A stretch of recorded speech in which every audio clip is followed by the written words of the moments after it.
Hello, hello, hello, everyone. Happy Friday, March the 8th, 2019.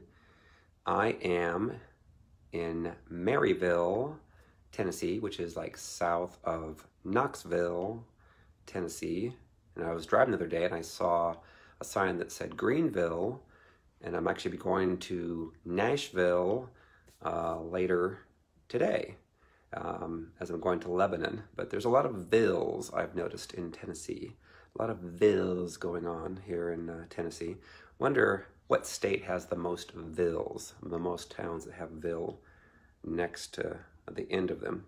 Just a curiosity that came up today.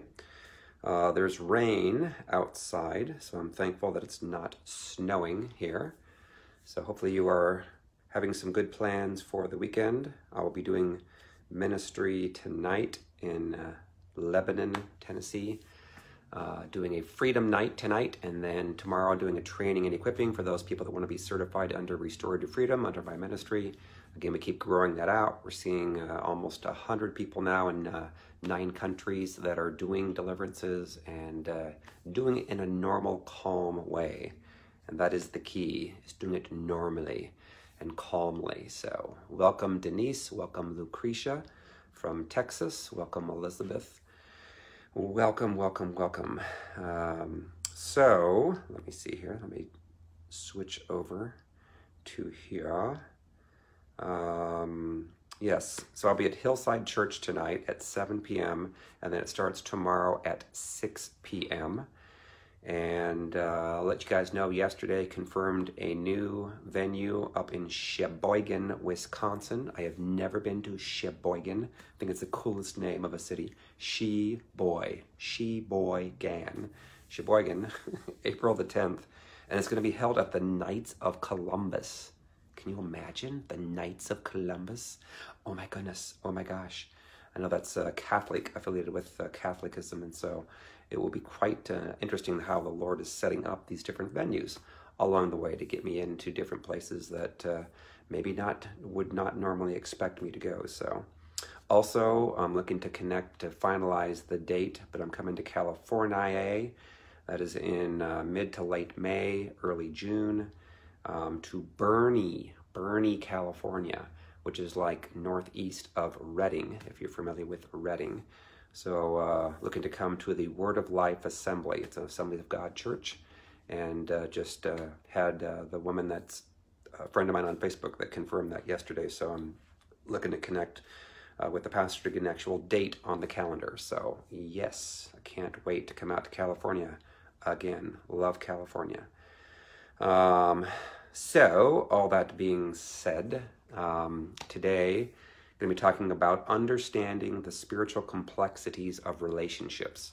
You know, when we grow up and we end up being born into the world, you know, obviously we're boys or we're girls. We're one or the other. And boys are supposed to like girls. Girls are supposed to like boys. That's the way God made us. If you're not jiving with that, then you are basically being afflicted by a demonic spirit. You know, let's face it, because if you are the other way, then that's not the way God created us to be, obviously. So so the initial attractions that boys have to girls, girls have to boys, oftentimes, of course, is shallow. It's physical. You know, we look at a person's face and or body, and that attracts us to them initially. And that's where a lot of us, when we're growing up, when we're even, you know, teenagers and so forth, that's all we look at is the outside appearance. And we start a dating process where we try to vet the person. Would they make a good match for a husband or a wife? As you get older, of course, when you're a teenager, you know, you're not getting classes taught to you about, you know, the best choice of a husband or wife when you're in high school or when you're in college, if you're going to college. So you end up oftentimes marrying someone that you are attracted to physically, but you don't understand what's inside their heart. And that is what the most important thing is who are they really? Who are they inside? And what is being spoken into their mind, you know, by the enemy or by the Lord? You know, you can ultimately oftentimes tell a person, if you spend time with them, Are they a gentle-spirited person, or are they aggressive? Are they demanding? Do they want their way? Are they an alpha, male or alpha female, and they just demand, they want their way, or are they more gentle? And what you normally will see in most relationships is you'll see a more aggressive person marrying a more passive person. You probably see that in 85% of relationships. You probably see in 15% of the relationships where maybe it's aggressive, sub-aggressive, or where you see passive and more passive. So that's really kind of a thing that I've noticed. Obviously, I've been doing ministry since 2000, what is it, 15, when I started actually doing my first initial, consultations, deliverance sessions, and so forth. I did about 2,000 of them over 2 years in most countries. I mean, just all over the world where people spoke English. That was my limitation. But I was able to understand and see that that's the case. It really, really, really is. You have some people that are very aggressive, that want their way, that are very demanding. They are type A personalities. And normally they're going to be attracted to those that are going to be more laid back, more passive, more calm.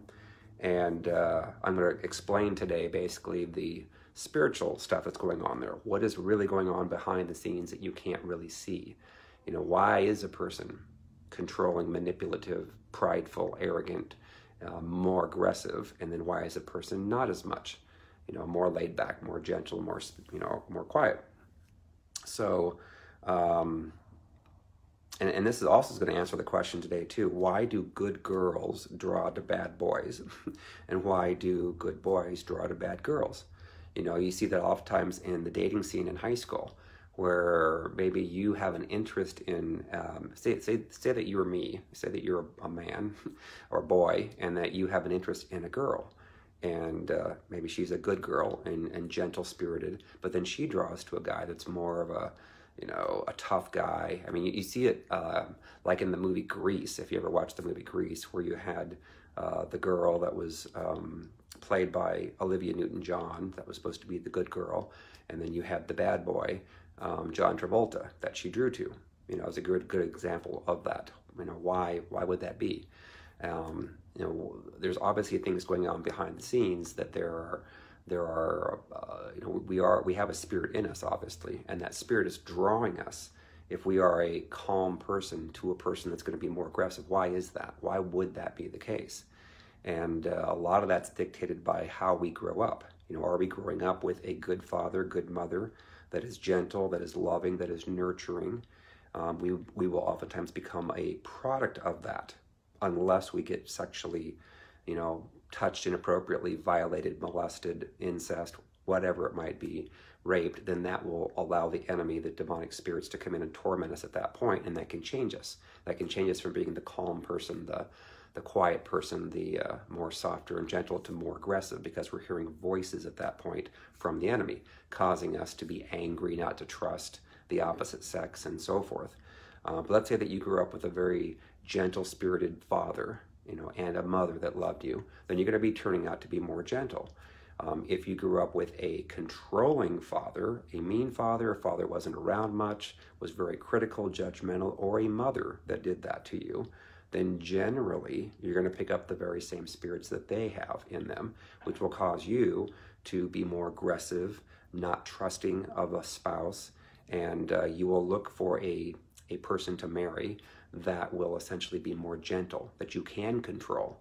Because obviously if you start to date a person that is similar to yourself, that person's not going to tolerate them being controlled by you, and they will leave. And therefore you will look for a person to marry, to get in a relationship with, that will be more gentle-spirited. So the spirits behind that, of course, is what Restorative Freedom kind of specializes in. We've talked about millions of times over, is Jezebel and Ahab. Goes back to the Bible, goes back to king, when Ahab was a king and when Jezebel was a queen. He married her. He shouldn't have. She was not godly. She worshiped Baal. She did not have the greatest father. He did a lot of murdering and killing. He was a king. But he ended up marrying her against what God wanted. And then what happened was she ended up taking charge, basically, and shutting down the true prophets of the Lord, killing them, murdering them. And that's exactly what Jezebel's spirit does today, is it tries to come against those that are desiring to do things for the Lord, desiring to prophesy, and do things for the Lord, and stop it and shut it down. And so you'll see so many relationships where you have a dominating person that's going to be married to a person that's more gentle-spirited. And that's the gentle-spirited more likely are going to be struggling with an Ahab spirit, which means that they want to simply get along with everyone. They're going to tolerate a lot of behavior that they should stand up for and say, no, I'm going to put my foot down on this. This is not proper. I'm not going to tolerate that. But they don't do that, because that spirit in them tells them to just get along with people. Just let them, get their way. Because if you don't let them get their way, then, oh my gosh, then it's going to be a lot of chaos, a lot of arguing, a lot of fighting. And those that have struggled with the stronger demanding spirits, that's the Jezebel spirit. Also, it partners with the Leviathan spirit. Leviathan's in Job 41, verse 33, 34 talks about Leviathan being the king over all the children of pride. So therefore, you're going to see a lot of prideful people that are very dominant, angry, controlling, manipulative, wanting their way. And they're going to be latching on to those that are more gentle-spirited, that they can control. And that's why you have all the fighting, striving, and arguing in relationships, is because those people that are very demanding and it's interesting, because if you do have an Ahab spirit, you're more gentle-spirited, why would you be drawn to a person that's going to control and manipulate you? Well, oftentimes it's because you would rather come into a relationship with someone that is going to be decisive, that acts like they know it all, like they're very unfortunately, they're very insecure inside, but they act very overtly, like they know everything. They're not afraid of anything. They're very bold. They're very confident, and so you end up feeling comfortable in that relationship initially, but then over time, when they control every decision that you make, you're like, I didn't sign up for this. This isn't a loving relationship. This isn't what Christ loving a person like, or a person loving a person like Christ. That's not what it's like. That's not what I signed up for. That is not very Christian whatsoever, and obviously it's not. So, Ahabs seek after people who appear to be confident and decisive, who will stand up and fight for them. And there'll be some benefits they'll get, because people that have the Jezebel spirit will demand their way. So oftentimes through life, there are situations where maybe you buy something and you want to get a cheap price on it. Maybe it's a car, maybe it's a house. And so a person with Jezebel will negotiate much better, because they will just continue to wear that person out by talking and talking, demanding. And so for an Ahab being married to someone like that, there's a benefit, because maybe you can get a cheaper price on something.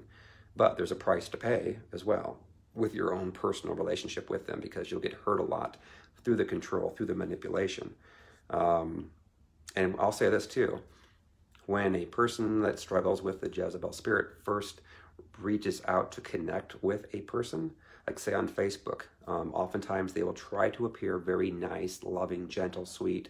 They will try to look at everything that you like, everything that you don't like, and try to become a mirror image of that, so they can deceive you, because they're not really that way, but they know that if they can get you to the altar to say, I do, then at that point it's too late. They've got you, and then they will oftentimes on the wedding night or the honeymoon change right into the person that they really were all the time, but they were able to deceive the person. That's why it's always better to date longer over time, because that person normally cannot put up that front of behaving in a nice way, more than sometimes just a few months, sometimes a year. Some people can't even do it for a month or a couple of weeks if you spend a lot of time with them. So that's why it's so important to spend time prior to getting married. Now, I know a lot of you that are watching have already, gotten married, and all of a sudden it's like, oh my gosh, I've been putting up with this for years, and you've tried to confront them nicely and lovingly and saying, hey, this is what the spirit is that you're actually listening to in your head, in your mind. It is causing you to control, manipulate me. I don't like it. It's causing strife every day. And the only way for them to get delivered is they have to choose to forgive those that hurt them. They have to repent for the pride that's on them. and then they can take authority, command the spirits to be gone, and they can become who they really would be. But that can be a challenge. The person's going to be hearing that voice a lot in their life, and that voice will be telling them that's crazy, you don't have this, Christians can't have demons, blah, blah, blah, all these lies. And so therein lies the challenge. Once you have already joined together in marriage, now what do I do? What do I do if the person, absolutely denies that they have any problem, and they do? I see it all the time, when I did individual counseling, because people that struggle with the Jezebel spirit would lie. They're very good at lying, and they will put the blame on their spouse, on a myriad of people. That's why it's hard, unless you've been around that person, to understand who they really are, because you don't want to believe that anybody's going to lie to you, in your face. So you normally want to trust the person speaking to you. And I see this all the time. If you are a pastor, if you are counselors, or you go to pastors and counselors that don't understand the dynamics between Jezebel and Ahab, then it can be a train wreck. Hello, Lisa Perna from New Jersey. Hello, Liliana from New Jersey. Wow, isn't that funny? And so that's why I'll speak to this. Oftentimes you'll hear, pastors, well-meaning pastors and counselors saying, well, gee, you shouldn't go to a person that's had a divorce because they had a mess. They don't know anything about staying married or having a good marriage. And my retort to that is, wait a minute. If you have been in a marriage where you've gotten along, you've not had any major struggles, you've never dealt with the Jezebel spirited person, then you have no clue on how to counsel a person who is dealing with the person with Jezebel. And that's the case with probably, again, 80-85% of marriages to some degree, is you're dealing with a strong-willed, controlling Jezebel spirit married to an Ahab. And so I have gone through it. I know what it's like, and I can speak to that. And a lot of you that are watching can also speak to that, because you are either in a relationship with that, or you've had multiple relationships in the past. And my heart goes out to you guys. My heart goes out to those that are true Ahabs. A lot of times they go through a divorce after many years of being abused, and then they want either nothing to do with another marriage, or they get lonely and they want to get married again, and they hope and pray that the person that they're going to marry is going to be nice to them once they say I do. But then more often than not, they marry the same type of person again, because their spirit of Ahab is drawn into this controlling spirit of Jezebel. And that's why it's so important for us to get delivered of both those spirits. And so my heart goes out to a lot of you guys that have been married, once or twice or maybe more, and you're an Ahab, and you're like, I can't find anybody out there that's nice. Where are the nice ones at? Most of the nice ones are already in marriages. And again, if you've not gone through this, it's very hard to counsel someone. So that's why the Lord's raising up this army of people in Restored to Freedom who know what it's like with Jezebel, with Leviathan, with Ahab. And I'll say this too, when it comes to separating, because if, I can speak to it firsthand. That's why I went through what I went through.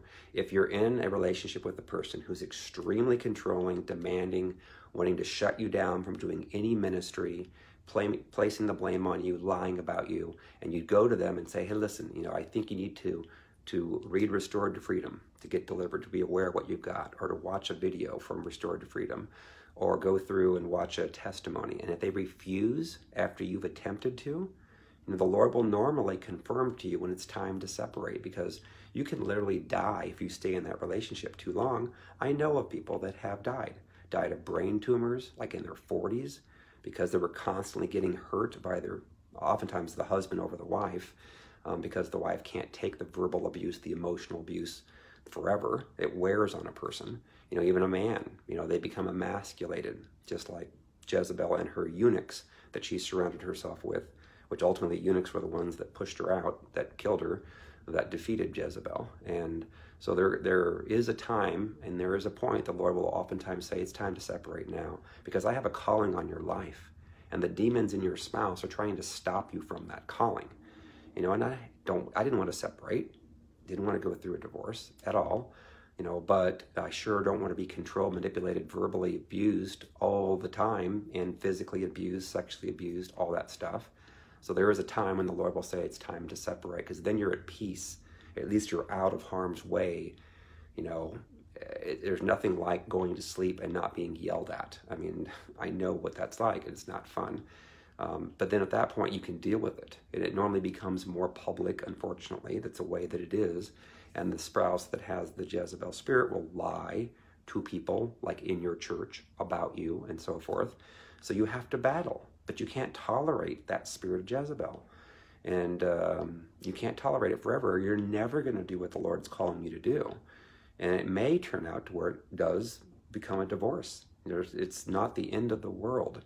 You know, the Lord wants you to obviously be delivered yourself, wants your spouse to be delivered. I always say get delivered, not divorced. But if it comes down to a relationship where you're going to put a person being controlled by demonic spirits before God, you know, God doesn't want that. He wants them delivered, but they have a free will. They can choose. They can choose wrong, you know, but you sure don't have to put yourself in harm's way and say, okay, I'll bow down to the demons in my spouse to appease, to stay married, just, you know, so I could stay married. But then, gosh, I can't do anything for the Lord. And my kids then end up getting hurt, unfortunately, by people that have those spirits. So again, the Lord's put me in charge of this ministry that's not fun to go through. I know that. I understand that. But that's why I've gone through it. I have experience with it. Let me see. And I see it. I see it in the eyes of people that have gone through so much suffering, you know, that they just want to give up and say, man, I don't trust anybody now. Especially if you've gone through 2 marriages and you're just like, oh my gosh, here I go again. And again, you can see in the eyes of those that have Jezebel, you know, if they've gone through multiple divorces, what they have to do is they have to humble themselves, and they have to admit to God and to themselves that, okay, I have pride. I'm blaming everything on my spouse when I need to look in the mirror at myself and say, oh my gosh, maybe it's me. You know, I'm actually outside the airport. It's a very loud plane out there. Oh my goodness, what is that, 747? It's like shaking the hotel. Oh my gosh. So, you know, but God gives us all free will, you know, and we can choose to do what's right. We can humble ourselves, you know, and I can tell if I'm doing a session, you know, with people corporately in the church, whatever, I can tell those that are starting to tear up, to cry, and to humble themselves that they're going to get set free. They're going to save their marriage. They're going to save their relationship. And I can see those that are prideful, that are arrogant, that will not get delivered, you know, and they won't. But the Lord will oftentimes make their circumstances get worse so that they can truly see that it is truth, that they need to humble themselves. They need to get set freed and delivered. But that's the spiritual stuff that's going on behind closed doors, behind the person's head and their mind, is they're hearing the voice of the enemy. And they just think it's their own thoughts. And then that enemy is telling them that it's not you, it's always them. They're the ones that make all their own decisions. Not you, you're perfect. Yes, yes I am, yes I am. And that's pride. You know, pride can keep you from being healed. I've talked about this several times, where Naaman could not get healed. He had leprosy. He came to Elisha. You know, I'm like, hey, you know, I'm a big wig, you know, just say the word and I'll be healed. And Elisha said, okay, go dip in the Jordan River 7 times. And he's like, what? I'm not going to that filthy river. That's dirty. I'm going to go to a clean river. Elisha says, nope, that's not how it's going to work. So what did he have to do? He had to humble himself to go into the dirty Jordan River. I've been to the Jordan River before. And, you know, they can be rats in there and stuff. It's not a clean river. That's where I got baptized at when I went over to Israel back in 2009. And so he had to humble himself. And so we have to humble ourselves in order to see a lot of healings manifest in our own body. Because if we're prideful, we're arrogant. In fact, I talked about this yesterday. If you guys watched my interview with Kathy Pelton, very, very awesome interview. She talked about a proud victim, you know, that she was a proud victim. And I was like, oh my gosh, I like that. That is true. You know, oftentimes when a person gets hurt when they're growing up from their dad or their mom, or, you know, sexual violations, they ultimately get Leviathan, which is pride. You know, and oftentimes they're proud of their victimness. Like, well, I was abused and all these bad things happened and they were horrible to me and blah, blah, blah, blah. And then that allows them to puff themselves up to say, yeah, man, I don't think anybody's been hurt as bad as I have. I've been hurt the worst of anybody in the world history. You know, and of course, until you talk to somebody else the next day and they're like, oh, nope, I've actually been more abused than you have. And so it's like, really, it's not a competition. But oftentimes you become a proud victim. And you have pride. And if a person tells you, you know, listen, I see pride in your life, oftentimes you'll take an offense if you've got Leviathan, prideful spirit, and you won't receive it. And then you won't ultimately get delivered from it. You won't get healed. You'll have a lot of stuff in your body that's going to give you problems. So also I'm going to speak to this. I found this, you know, again, I've been doing this since 2015. I don't know how many individual sessions, but several thousand, and a lot of corporate sessions. What's very, very interesting to me to note is the more attractive, physically attractive a person is, you'll see oftentimes more pride.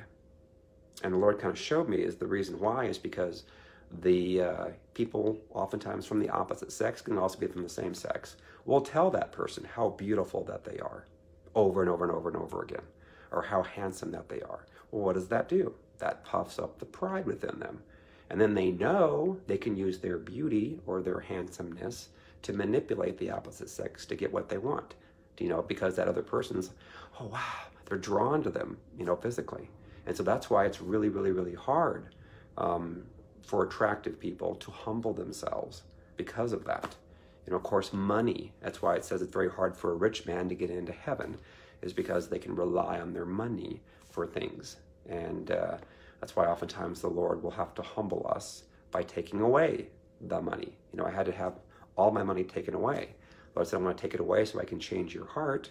Once I've got your heart like mine, then I can bring it back way greater than it was before, because you'll use that extra money for kingdom purposes and not just for your own selfish purposes. You know, my goal is to get millions and millions delivered before Christ comes back, because there's a whole bunch of people in church that are not truly saved.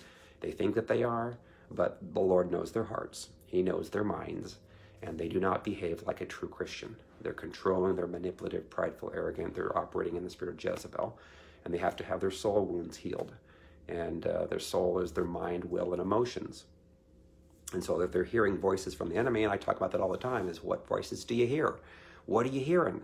You know, on a day-to-day basis, throughout the day, do you ever take inventory, take a thought captive like we're supposed to in 2 Corinthians 10? We're supposed to take every thought captive, because a lot of times the thoughts coming in are coming from the enemy. And if we don't pick up on it quick enough, we're going to start thinking like the enemy, and we're going to have fruit that stinks like the enemy. We're going to be jealous. We're going to be envious. We're going to have dissensions, striving.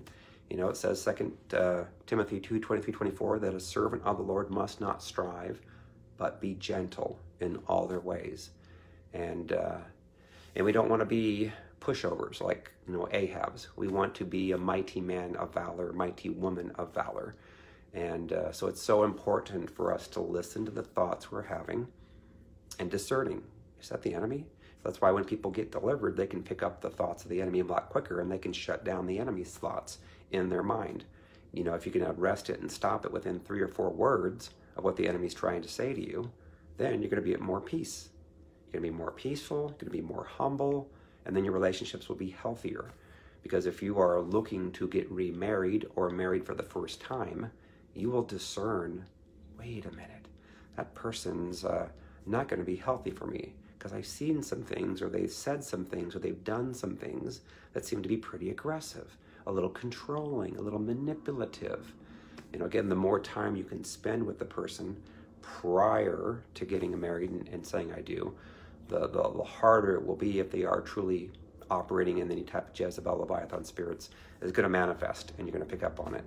You know, again, those of you that are already in relationships today, the goal is to get them delivered so that they can truly harmonize in their marriage with you. We have had so many success stories of people that have gotten delivered, and they're like, you saved the marriage.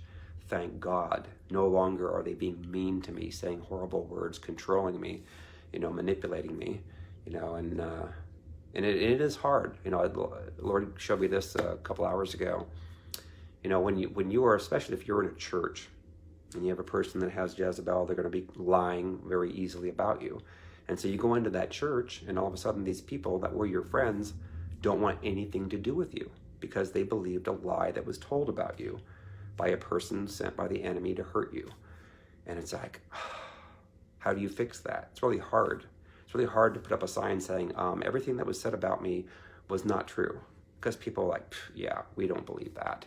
We believe that person, because they were so convincing at their lying. And so a lot of us are believing lies about other people that aren't true. The only way that you really know it, obviously is if a person is honest, but if a person isn't honest, you may have heard some bad things about a person that are true, and then you don't want anything to do with them. But what if you hear some bad things about a good person that aren't true? How are you going to know unless you go to them and ask them? So that's why it's really important, to actually talk to the person and try to discern what the truth is. That's really hard sometimes, though. It's really hard for, even me, when I used to do a lot of counseling with couples, I could pretty much discern, though, who was the one that was the Jezebel, that was the liar, because oftentimes they want to talk to me privately, and they'll be telling me all these bad things about their spouse. And you can tell they have a different spirit about them. It's not very gentle. It's more accusatory. It's more, I want you to believe me, and when the person that was the victim, you can normally discern it better because they're going to be more gentle, more calm, and they're going to say things that are true, but they're going to say it in love about their spouse. That's why it's challenging to be a judge, and having divorces coming before you is like, who do you believe? Who is telling the truth? Because a person that has Jezebel is very good at lying, very good at deceiving. And that's really what we're dealing with when it comes to relationships. And when we understand this, then it's like the scales are removed from our eyes, and now we can see it. I can see clearly now. The rain is gone. All the obstacles in my way, I can see it now. And now I can pick up on it. So, and you can also oftentimes see it in a person's eyes and in their eyebrows.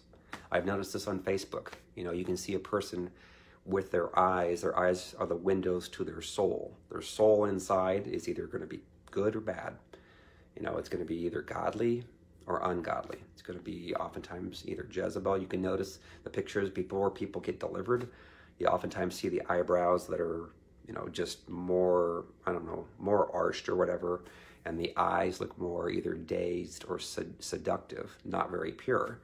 And when a person doesn't have the spirit of Jezebel, Leviathan spirits in them, then they're going to be more pure.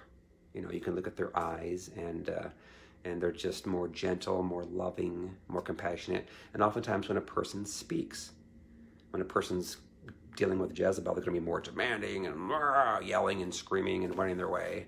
There's a difference between being assertive and aggressive. I would like to consider myself to be assertive, but I'm probably more of the laid back type of a personality. That's how I normally am. My default has been the Ahab spirit, but we all pretty much have all three of those to some degree, but we have a stronger default to Jezebel or Ahab. And so therefore you oftentimes see a person that's going to be more gentle when they speak. People that are more aggressive and demanding and want my way.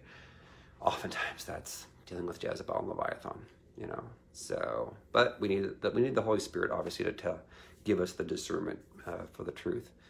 So the goal is to get people set free. People who have a strong Jezebel Leviathan would be considered a narcissist by the psychological community, and they normally say it's very, almost impossible to see them get delivered. So,